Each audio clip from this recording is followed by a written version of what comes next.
বাচ্চাদের school bag প্রদানের সকলে আবার জোরে হাততালি করে আমাদের মাঝে উপস্থিত হন।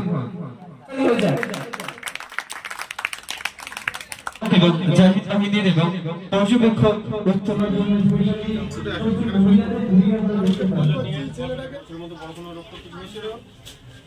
বরণ করে নিচ্ছেন আমাদের 29 নম্বর ওয়ার্ডের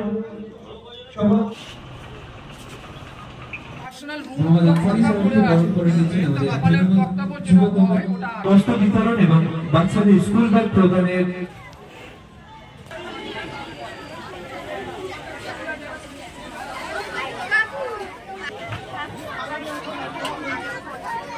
সম্পাদক জিয়াউল হক মোল্লা সাহেবের জোরে হাততালি গাউসিলে একটা নাতের সুযোগকে পারে। আপনারা সকলেই হয়তো পরিচিত তার থেকে শিক্ষক জাফর সকল সদস্য থেকে শুরু করে উপস্থিত প্রত্যেকটা মানুষকে আমি অন্তঃস্থল থেকে ধন্যবাদ জানাই।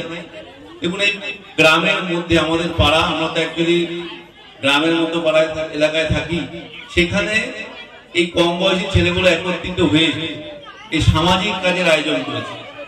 রক্তদান একটা মহান কাজ, কারণ আমরা যারা এসব কাজগুলো করে থাকি তারাই জানি যে একটা মুমূর্ষু রোগী, তার বাড়ির লোক যখন রক্তের কার্ডের জন্য আমাদের কাছে আসে, আমরা যদি তাকে নিরাশ করে দিই, না বলে দিই, তারা খুব চিন্তায় পড়ে যায়। কারণ আমাদের এই অঞ্চল, এই মেমানপুর অঞ্চল, এই অঞ্চলে সব থেকে বেশি ব্লাড ডোনেশন ক্যাম্প, রক্তদান শিবির হয়।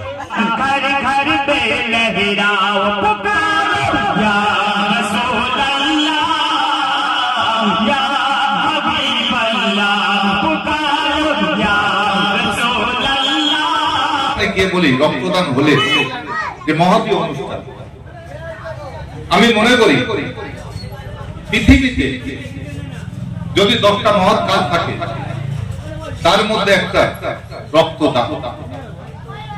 পৃথিবীতে বহু জায়গায় ভেদাভেদে জায়গা আছে, আমি মনে করি একটা জায়গা কোনো ভেদাভেদ নেই। এতে করে যদি আমার ছেলে রক্ত প্রয়োজন হয়, সেখানে যত নিম্ন বর্ণের মানুষ হোক, যত ছোট জাতের হোক, আমরা জাতপাত করি তো, তাদের রক্ত লাগলে আমাকে নিতে হবে আমার ছেলেকে বাঁচানোর জন্য, আমার মা বাবাকে বাঁচানোর জন্য। ঠিক সেই রূপ যদি কোন ব্রাহ্মণ বন্ধু তার রক্ত প্রয়োজন হয়, আবু তালেব মোল্লার রক্ত লাগলে সেখানেও নিতে হবে। আজকে তাদের রক্ত দিয়ে দিচ্ছে বলে যে কমে যাচ্ছে তা নয়। আমি প্রতি বছর দিই, আমার বয়স 8 বছর, আমি কদিন আগেও আমি দিই, গত মাসে। তো রক্ত দিলে রক্ত কমে না, আরো শরীরটা তরতাজা হয়।